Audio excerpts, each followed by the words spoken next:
Testing in 5, 4, 3, 2, 1.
We'll wait in 5 to 10 minutes. Buddy, can you test your audio or your video?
We'll start in 5 minutes. 5 minutes. Time check in Philippines, it's 5:02. We'll start at 5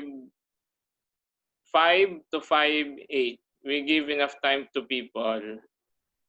Kindly, if you can turn on your cam, the better. If not, just turn on your speaker or your microphone, and then when I start, I will mute everyone so that there will be no background noises coming from your homes or your locations. Okay, admit.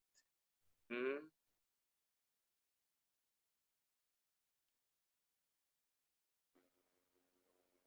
So by the way, given the situation that I think Zoom has some glitches, we will try to find next week what is the ideal platform that we can use or software to avoid any security concerns. So far, there are two.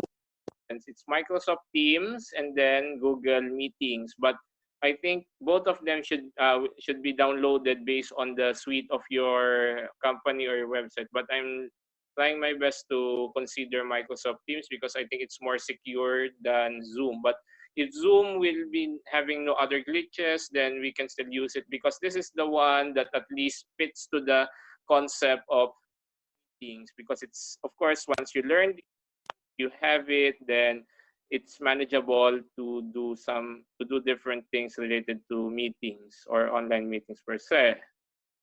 Time check, it's 5:04, I think, in the Philippines. And here in Budapest, where I am, it's 11:04. So we will start the presentation in 6.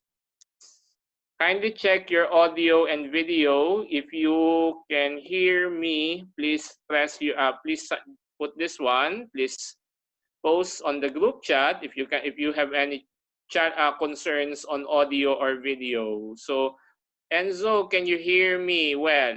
Please, can you hear me? Can you hear me? Andrew, can you hear me?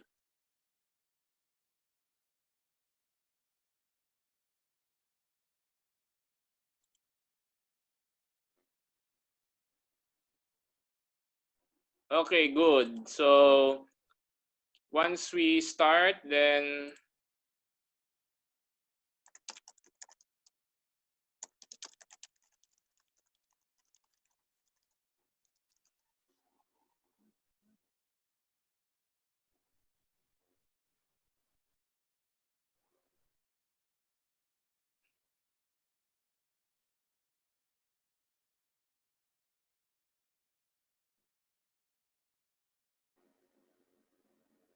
so 5 minutes more, and then we will start. And then once you can hear me, or then we will do the primaries of the meeting.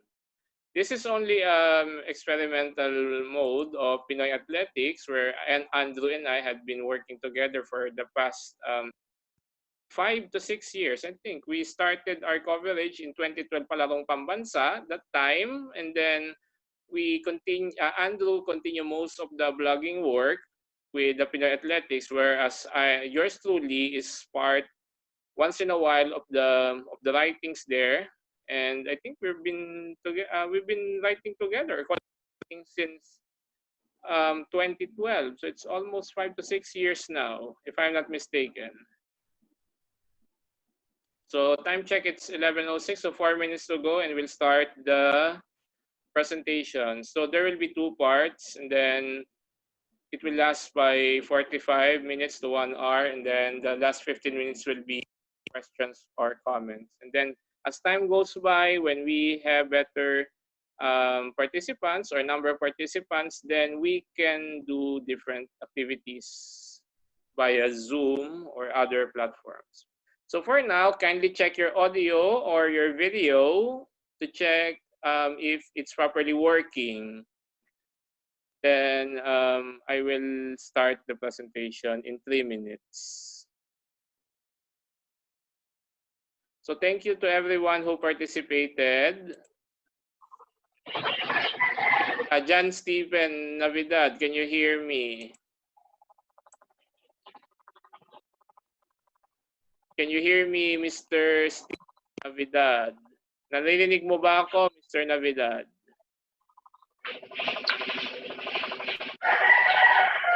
Naririnig mo ba ako? Yes, coach. Okay, salamat. So 3 minutes na mag-start na tayo.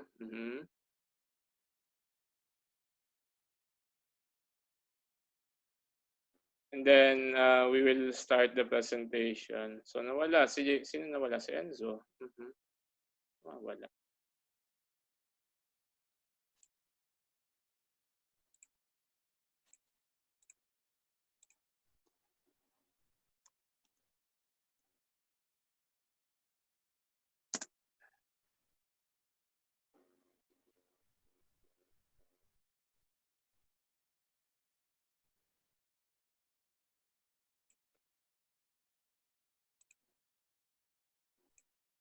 So we will we will try every week, at least Tuesday every 5 p.m. to do this. So it will be a regular stint as get more people get along. And then there are a lot of other online meetings, especially headed by Coach Noli Ayo, the athletics director of Ateneo de Davao University. It happens Tuesday, Wednesday, and Friday.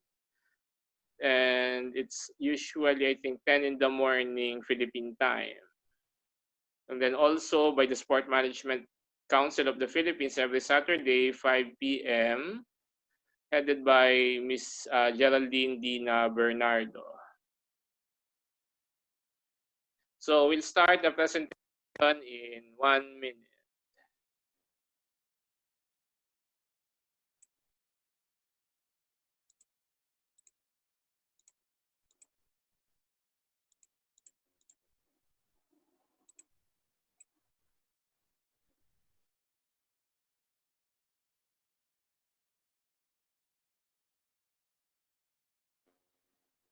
So I hope you're doing well and fine and healthy there in the Philippines or everywhere in the world, anywhere in the world, especially with the challenges of these times due to COVID-19.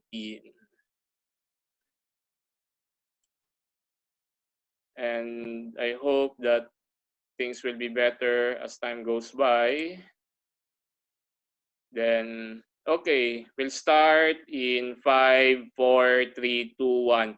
If you can hear me, please use the group chat and type clear, or if you have any concerns on the connection, then just tell me. So good day to everyone. I'm Airnel Abarra, the sport officer of Ateneo de Davao University, Davao City, Philippines, and also a track and field coach and technical official in athletics on leave. And currently, I'm a PhD student at the University of Physical Education in Budapest, Hungary.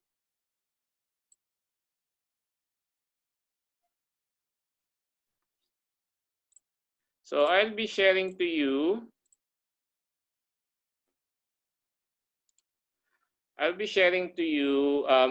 our agenda this morning. So, okay, sport in time of COVID. This is already, I presented this to one of the discussions with Miss Dina Bernardo, but I think given the situation, I think it will be a good way to review this topic. So our agenda is to look on the framework for sport, and then especially during COVID-19, what we can do as physical educators or coaches, and then discussions on community-based sport program and also reviewing sport programs. That is the first part. The second part is the review on principles of training based on what the World Athletics, the former IAAF, had already shared few years ago. So given the situation that we can only homes and as coaches, I think it would be a good time as well to look on our principles of training, because it's important that we know these theories in order for you to formulate better training program. So about me, so that's I hope you see the presentation. Please type on or say something on what you're seeing right now. So I'm Airnel Abarra. Professionally, I'm a teacher and also a degree holder in MS Human Movement Science at the University of the Philippines. Since September last year, I've been studying my Doctor of Philosophy at the University of Physical Education in Budapest, Hungary. And not to boast something, but at least I'm the only one, the lone Filipino student from this university in Budapest, Hungary. TE, or Tesnevelési Egyetem, is the primary sport university in Hungary. And then I'm a head coach of the Ateneo de Davao University on leave, and as I mentioned, also doing track and field events, which is the Mindanao Blue Knights Track League. So to first discuss our things, and then the way how we see things, especially in sport, depends on ideology. Alam natin na kapag pinag-usapan ang tungkol sa sport, yung ating mga alam at ating mga sinasabi ay based doon sa ating mga nakukuha sa sport. Is there anyone still here? Okay, so and then aside from that,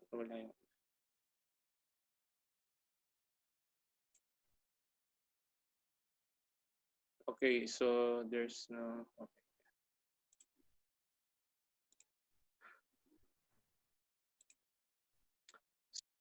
things and then also learn on the ideologies that we learn. So the first thing that we would like to ask is what is your belief system in sport? So ano ba yung mga pinanghahawakan natin? Kasi kung ano yung ating mga nakagis na nakagawian, yan yung ating mga pinanghahawakan. Kung ano yung mga pinamulat sa atin ng mga nauna sa atin, yan ang nagdedetermina kung ano at bakit at paano ng sports sa ating community, sa ating bansa. So kung hindi malinaw 'yan, hindi magiging solid yung ating mga ginagawa sa kasalukuyan. So gusto natin na siguro ito yung panahon na sa pagkakataong ito na makita natin kung ano yung tungkol sa sport at kung ano yung ating mga prinsipyong pinanghahawakan.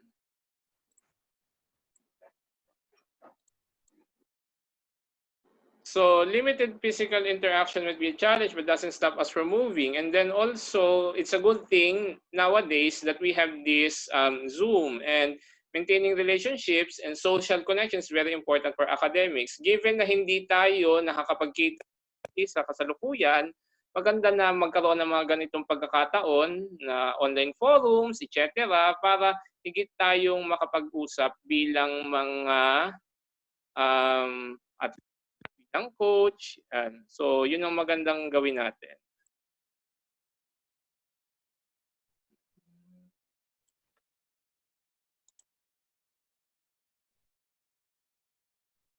To continue, ano yung pwede nating gawin? Una, pwede natin balikan yung ating concept ng community-based sport programs.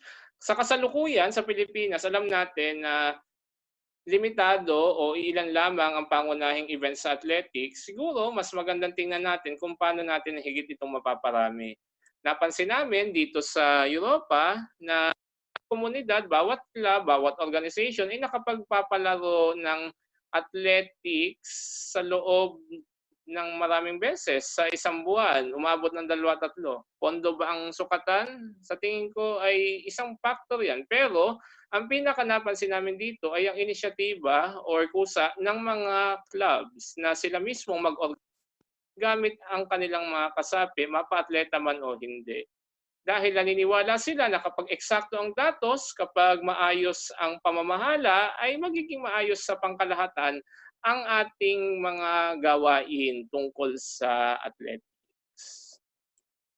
So, panahon din ito upang i-review ang ating sport program. So, alam na ayon kay Gabor, isa sa mga profesor dito sa Hungary, na yung mga coaches na may mataas na pagpapahalaga at pangunawa at kasanayan ay makapagbibigay ng mas maayos na gawain tungkol sa sport.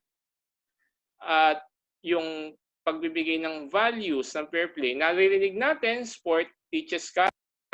Pero naniniwala ang inyong lingkod, kasama ng ilan natin mga kasama, na ang coach at ang programa ang tunay na nakapagtuturo ng tamang values o pagpapahaleta.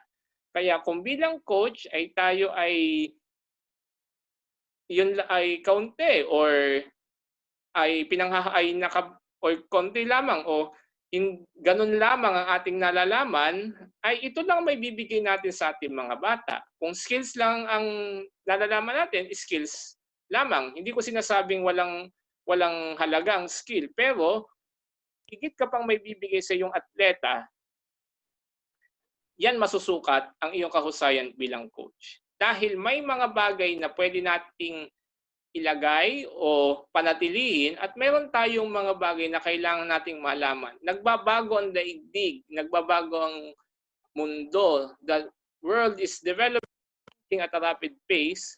May mga morals tayong kailangan nating i-keep pero meron dapat tayong space para mas magkaroon ng bagong kaisipan para mas mapagtibay kung ano ang meron tayo at maalis ang hindi kanais-nais.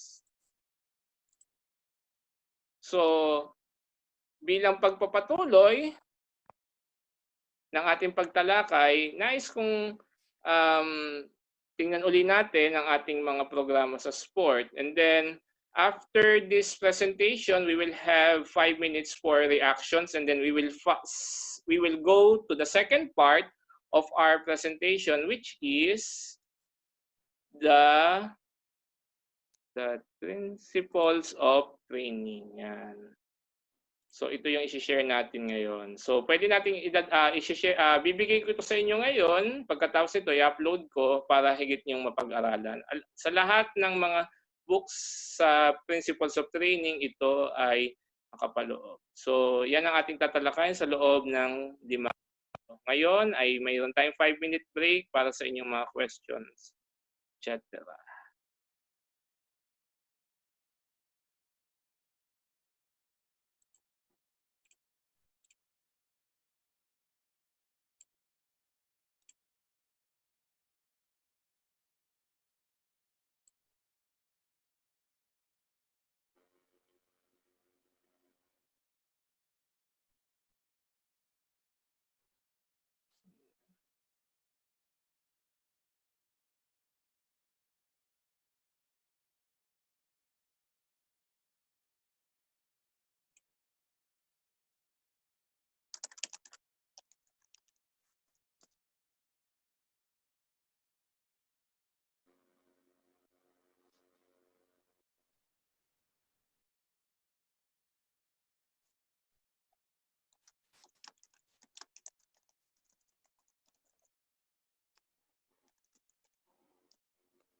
May comment dito si Jackie, nakalulungkot na kung minsan ang coach pa mismong sisira sa bata, minsan yon. So bilang atleta ay experience mo lamang yan.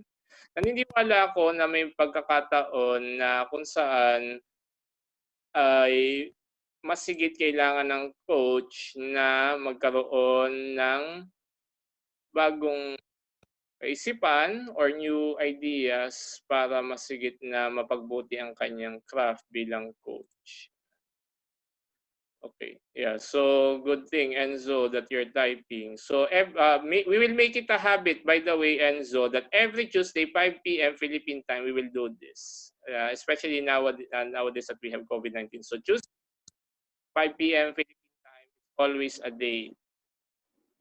So that will be the agreement. Okay lang. So John Stephen, do you have John Steve Navidad? If you have other things or comments, just let me know.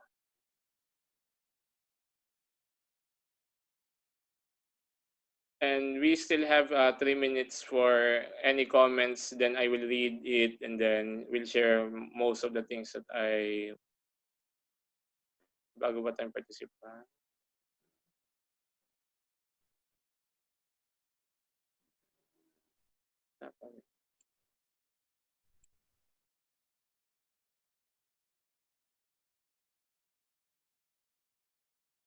Okay, just to give you a recap on the item that I shared about the things related to COVID-19 and how we can use the time as to reflect on our coaching principles and values. So the second part in 2 to 3 minutes is all about the review on the principles of training. To the 5 people who joined today, thank you, or like 4, thank you very much. And then we will, Andrew or Coach Enzo, please always share on Tuesday. I will create another link after this to share it that every Tuesday, 5 p.m., I'm always available to do this video call. Is it okay?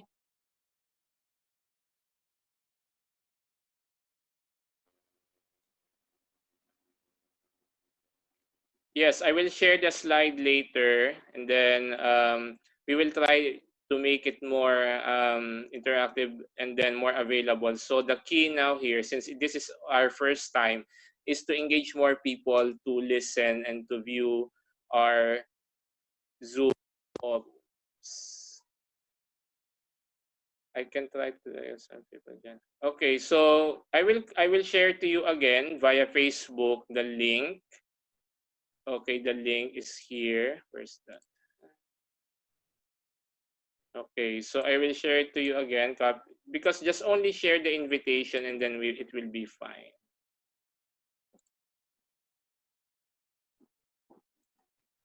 As of this time, so tell them that we are going. So we still have 30 minutes or so to continue.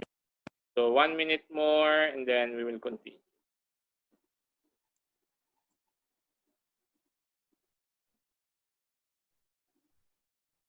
So the second part is about principles of training. So this is a slide of the World Athletics, but then it's readily downloadable on their website.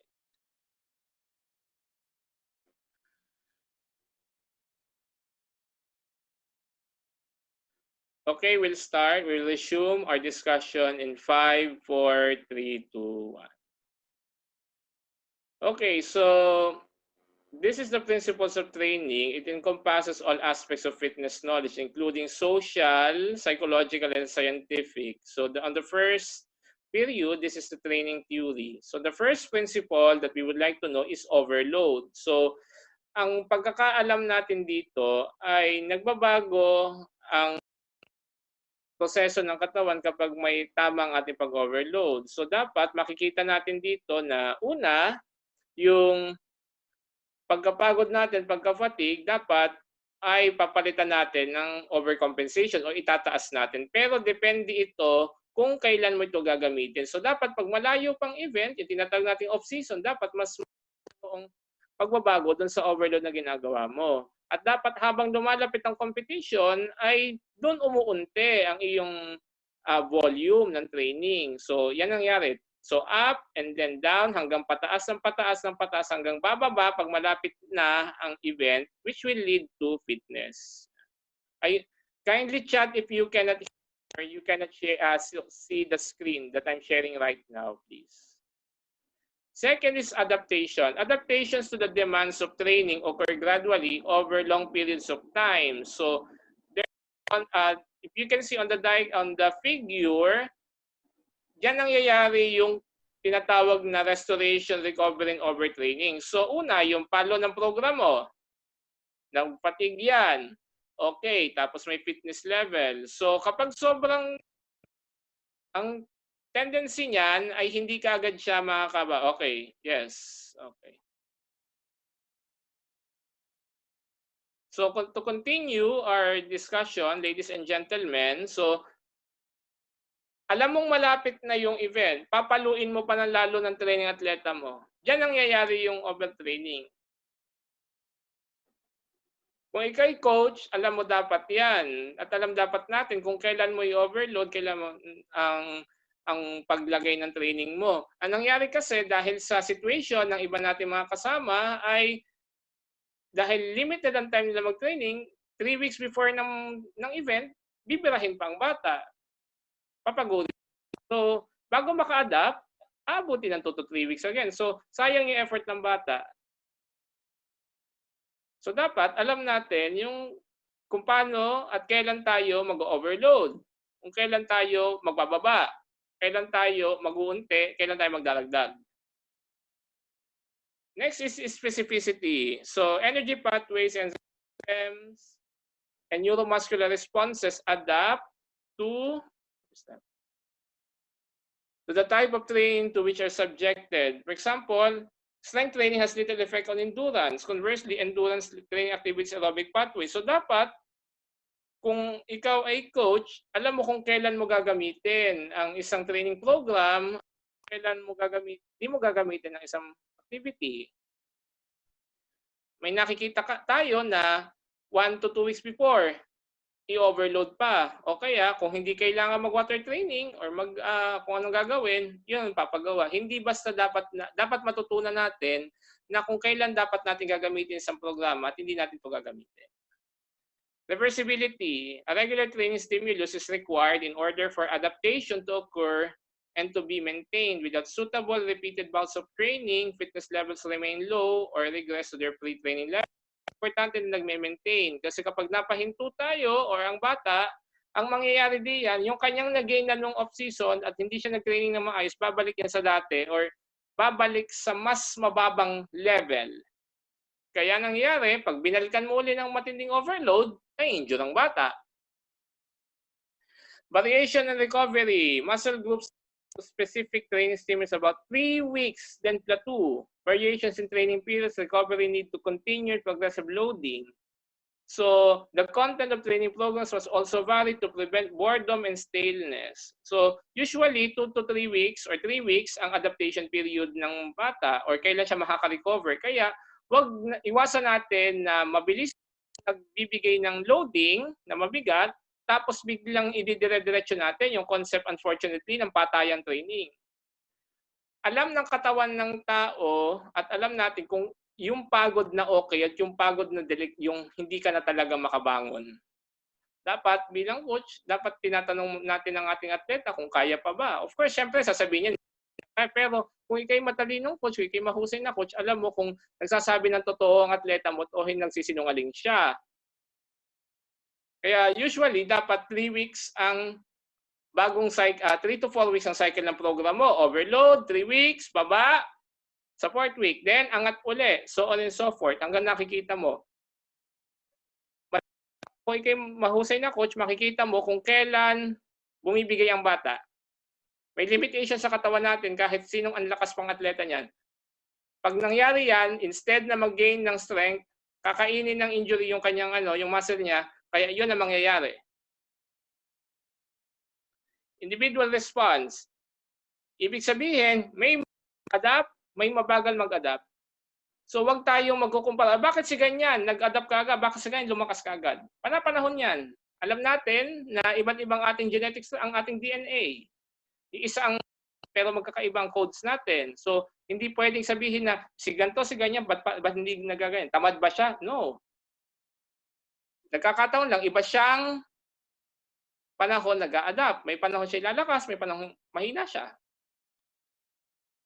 Then periodization of training cycle. Okay, so we have more participants. Admit. Who's this? Admit.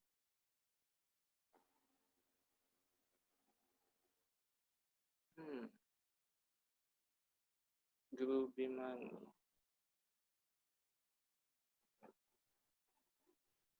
Can you please show yourself, Mr. Groovy Money?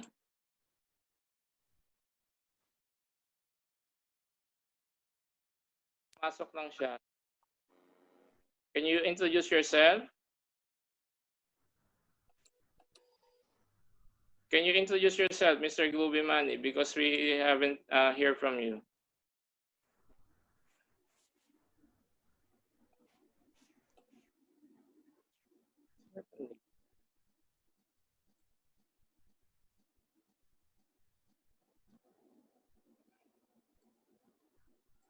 So we're just making sure that we know the people that we're admitting because we want to make sure that everything is fine. Because sometimes there are people who just enter and then do different things. So just to make sure that everyone, Gomani has disappeared. Okay. But are we sure that they are good? They are fine people. Just to make sure, because we don't know them. So I'm putting them in the waiting room.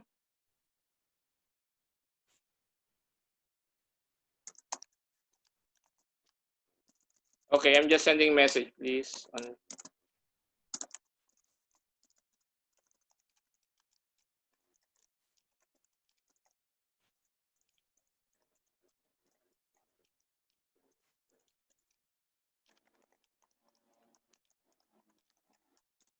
Okay, just to make sure that everyone is going to if they are really trustworthy, just to make sure lang. So I hope you understand, people.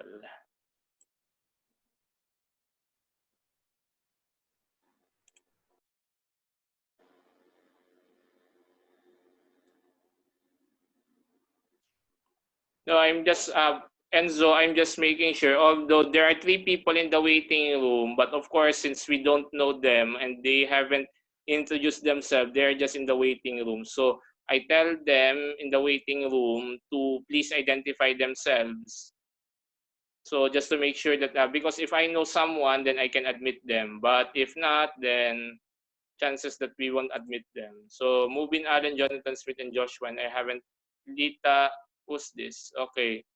So Charles Barbosa, Bin Laden, Kumar, John. Who are these people? So I'm chatting. Okay. If you aren't sure who, then you can tell me that I not know them. Okay. Okay. So in the people in the waiting room, please introduce yourself.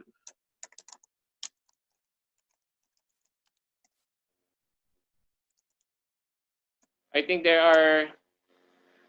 are 4 people. I think 5 now are waiting. Andrew, I will appoint you as the co-host so that you can also help me to admit them.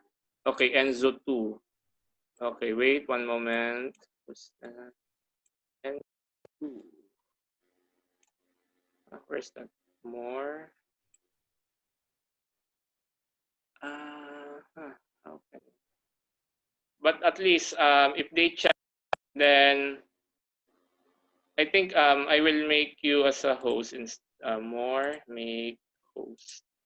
Do you want to change the host? No, no, no. So it's not possible. So Ali. So now there are 4 people. Jonathan Smith. Do you know Jonathan Smith, Enzo? Yes, exactly. But at least we just want to make sure that everyone that we are admitting is the people that we know, because we want to make sure it will be confidential, because there are times that people go in and then they do some nasty things, especially in the recording. So we just want to make sure that everyone that going in is we know them. Ali, Charles, Jonathan. Do you know Jonathan Smith? So that to make sure. Those people in the waiting room. And okay, so once we know them, then we will admit them. So just to make sure. Okay, to continue, so at least now we know.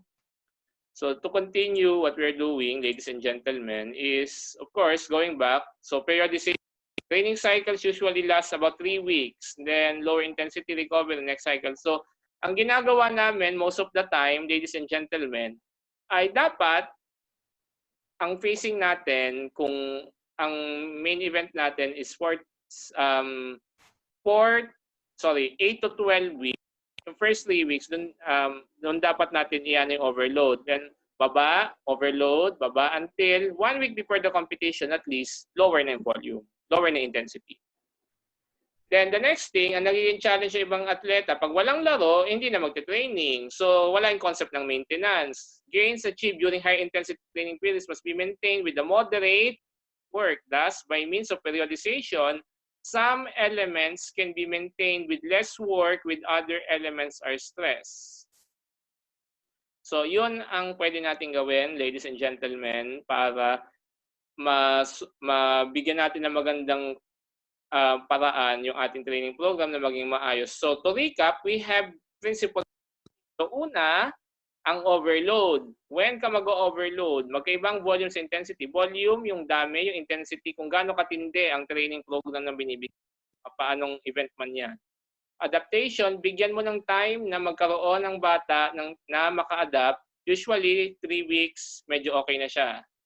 Kaya wag nyo kagad bibigyan pag kulang ang panahon ng sobrang bigat na program. As a coach, dapat kita mo kung nagsasabi ng totoong bata na napapagod siya ng tama, or nagsasabi siya ng totoo, or nagsasabi siya ng kasinungalingan, kung hindi naman talaga siya todong napapagod. Dapat mag-gauge mo yan.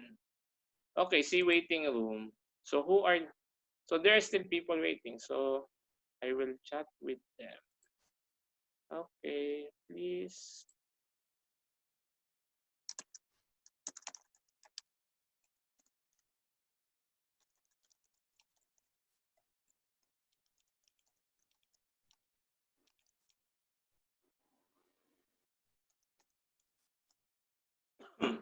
Okay, sorry. So since we are not sure of the people in the way, okay, so people are going out, so they're trying to get in. So as long as we don't know them, we will not admit them, unfortunately, just to make sure, ladies and gentlemen. Okay, just to make sure, buddy. Okay, so to continue, ladies and gentlemen, 1, 2, 3, 4. So to recap, again, specificity, kung ano yung wino-workout natin, depende dapat ay endurance training must be aerobic pathways, and then also it also needs to involve different muscle groups. Then reversibility, regular training stimulus, variation recovery, usually 3 weeks, and then plateau. That's the usual. Individual response, we must be aware that different athletes have different responses on training. Magkaiba si Pedro kay Juan. Si Pedro magkaiba kay Juan, si Juan ay magkaiba kay Pedro. At maging kay Maria at kay Ana, magkaiba sila. So bawat atleta, kanya-kanya ng time kung kailan sila mag-a-adapt ng maayos sa program. Dahil alam natin, magkakaiba ang magkakaiba ang gene, ang pre-existing conditions ng ating mga atleta. Periodization, usually 3 weeks. Pero kung long-term ang training program mo, dapat at least 6 months prior, dapat continuous ang training mo. Kaya importante talaga na at least every quarter, mayroon kang trial through an event. So, diyan papasok yung mga community-based training programs natin. Okay, I think that's all for now for this for initial presentation. I hope you learned something. I am now open to questions and comments, ladies and gentlemen. Ben Dover, Jonathan Smith. Okay, I don't know them. So we will still chat at the chat.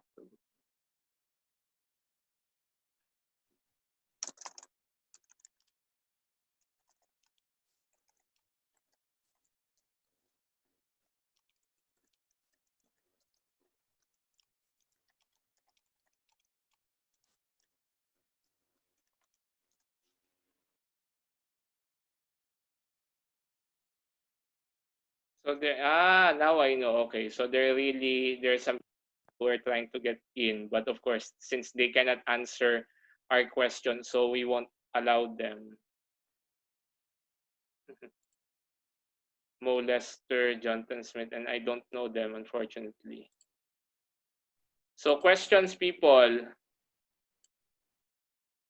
Who is this Andrew Enzo? Do you know him?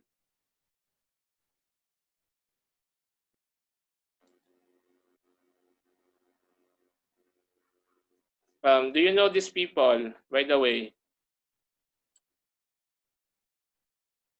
I think we can see Facebook, but I haven't seen it. Okay, so people are waiting. Andrew, Yadyaser, Grubimani. I don't know them. So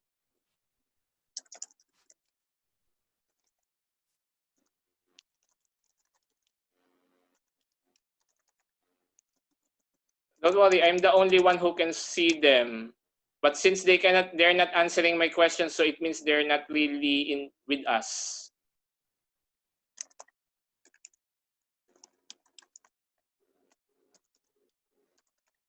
Okay, I will. So far, we are only 4 people.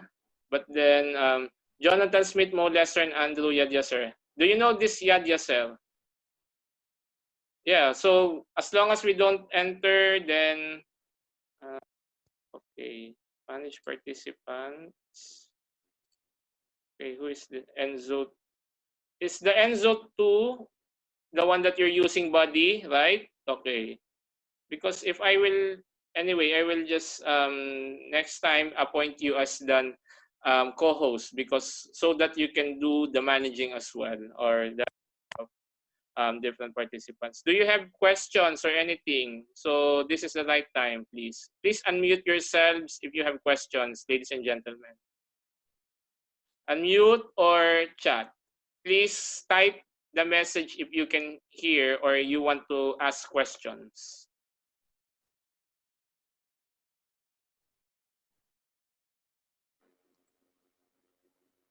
Okay, yes. So John, Steven, and Jackie, do you have any questions or comments or reactions, ladies and gentlemen?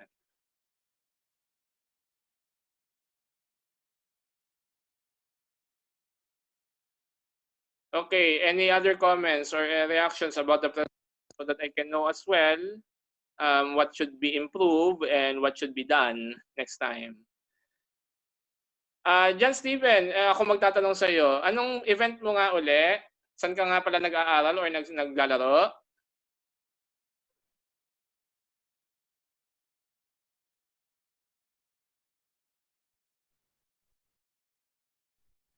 John Steve, you can hear me. Ano nga uling event mo at saan ka nag-aaral?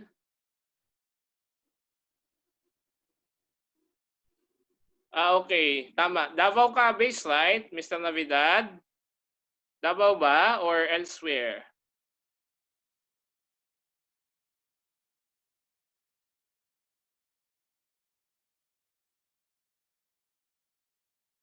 Okay. So 10. Northern Mindanao, tama? Cagayan de Oro, Misamis Oriental, Misamis Occidental, tama? Okay, saan? Sa Cagayan or elsewhere? Iligan. Okay, okay. Yeah. Now I know you. Yes, I remember you. So Catherine Katambi, Mike Litoris, iPhone 7. Okay, for waiting, please.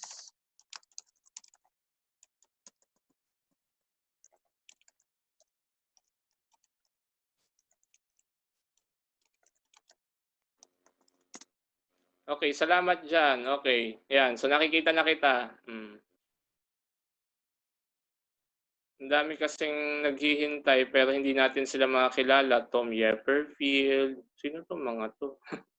Anyway, since hindi nila sinasagot, so we still have 10 minutes before we end this per day. But every Tuesday, it's a date, 5 p.m. Philippine time, that we will have this online discussion. Is it okay with you, people? Enzo, okay, 5 p.m. every Tuesday, Manila time? Good? Okay. Kung di clear ang ano nyo, ang audio or video nyo, just type that you're good. So, we still have 10 minutes more and then we will end the meeting. Salamat sa mga nag-attend, although we are few as of this time, but of course, we want to make sure that, of course, it's very timely that we do this. Okay? Again, sorry.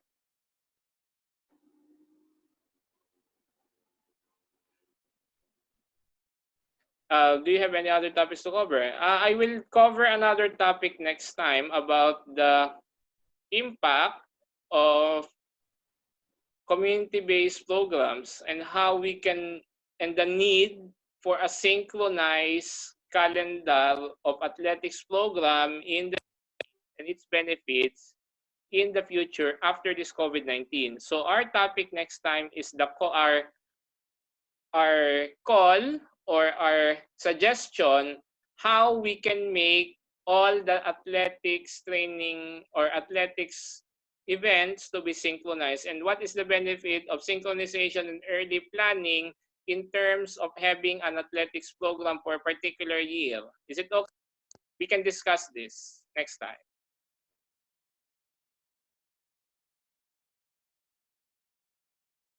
Yes, because this is only a start, so that's why I only covered 2 topics, so that it's fine. And then we are still five people waiting. I don't know them. Medding, Thomas Kerr. I don't know these people, and they are answering to our question. So it means there's something on them.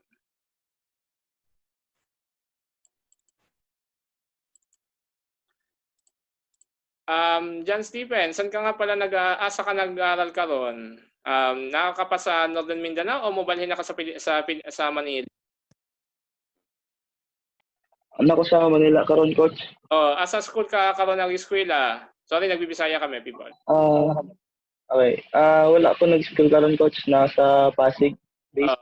Pero under na ka ng ng national team na nakakaroon? Para athletes po. Tama. Bitaw nga. Para games ka nga pala. Sorry. Okay. So, anything else, Andrew, on our part? We still have 5 minutes before we end the meeting. 5 to 10 minutes, sorry.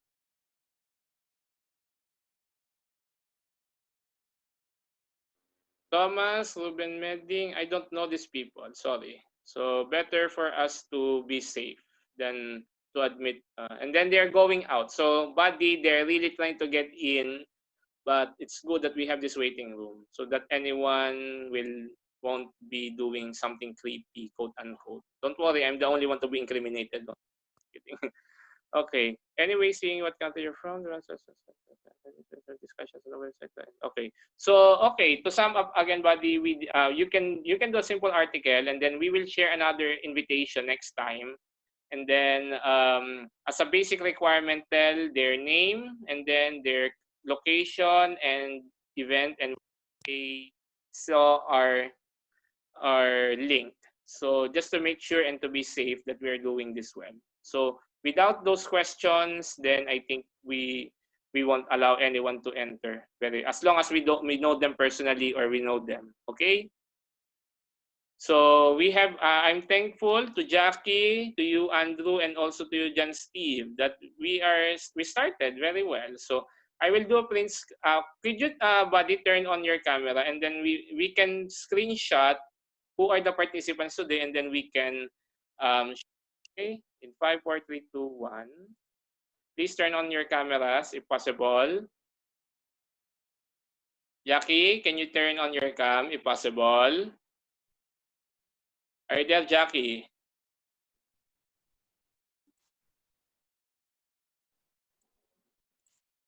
Okay, so ready in 4, 3. Sorry, one moment.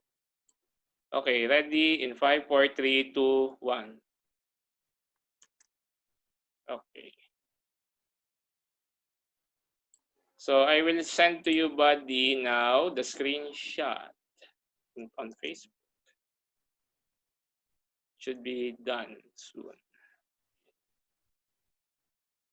So we still have, okay, that's for a start. So we can promote this, and then, so we will call it Track Talk. Choose Track Talk. TTT or T3. Wow. So choose Track Talk Tuesdays. Okay ba yun, buddy? Is it okay? Track Talk Tuesdays. Track Talk Tuesdays. Okay. So stay tuned every Tuesday, 5 p.m. Philippine time or 11 a.m. Hungary time. And then we will do it regularly, especially with the onset of COVID-19. So every Tuesday, it's a date na tayo, people. Track Talk Tuesdays.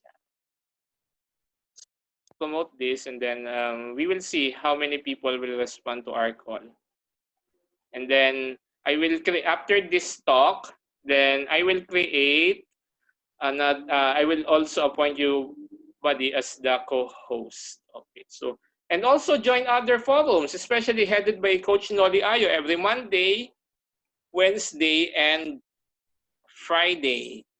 We will send the links also to Pinoy Athletics website. So we would like to engage more people. So I'm thankful that, again, I believe in the law of the few. We don't need to start big.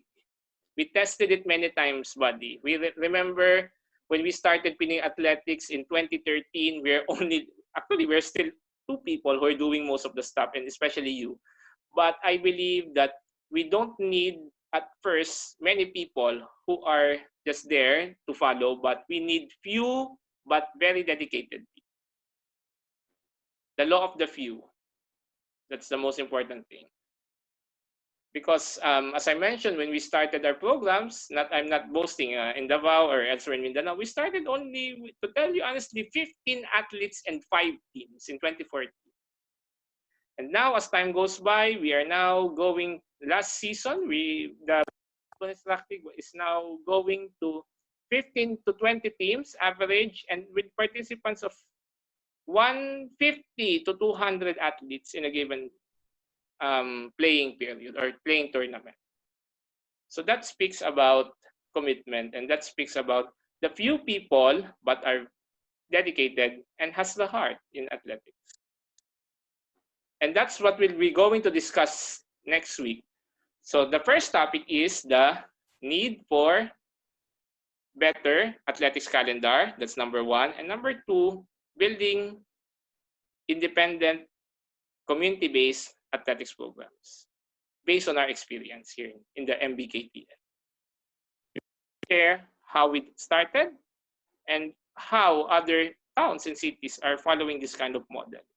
That we don't need a lot of money. And to tell you, John Steven, nagsugod ang track league, 5,000. 5,000 lang. 5,000 lang jud ang amuang puhunan. Kana lang, mao nila ang puhunan nato. Pero, mutuo, si Governor, si Ina, di maporo. So, kasi nakita niya jud kung unsa nga atong gibuhat. So, mao ni ang kinanglan nato. Yan. So, pardon if we are speaking sometimes in Bisaya, in Filipino, and English, because we want to make sure that we reach as much as possible the public. Yeah. Okay, copy. Yeah. Okay, so 5 more minutes and we're done. And again, Enzo, do you have other suggestions that you'd like to share or anything? Or Jackie? Just type it na lang if you cannot, if your audio quality is not good.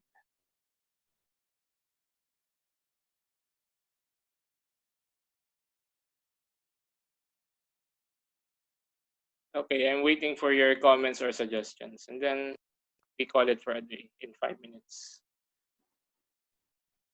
Yes, and then it's a good time as well to review our own programs and initiatives. Yeah. Okay, the subject for next time is about planning the program after COVID-19 and how community-based athletics can help athletes in the absence of big athletic events. Sorry. So I think we can call it for a day, buddy, if you want, or anything you like to share. So, okay, we'll not push to the next. So we can talk it next time. So we can have two parts. So 3 parts. The first one is I will give you the first 15 minutes to you, then me, and then also the last 15 for sharing or any free topics. That would be fine, buddy.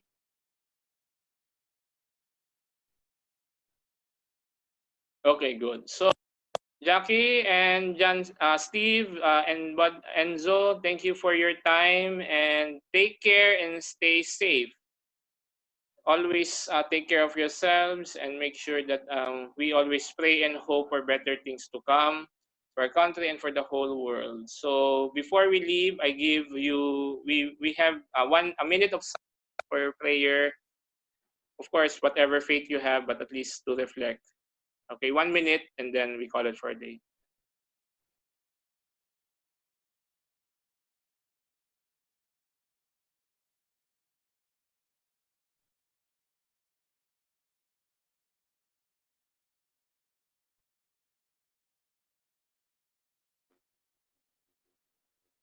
Amen.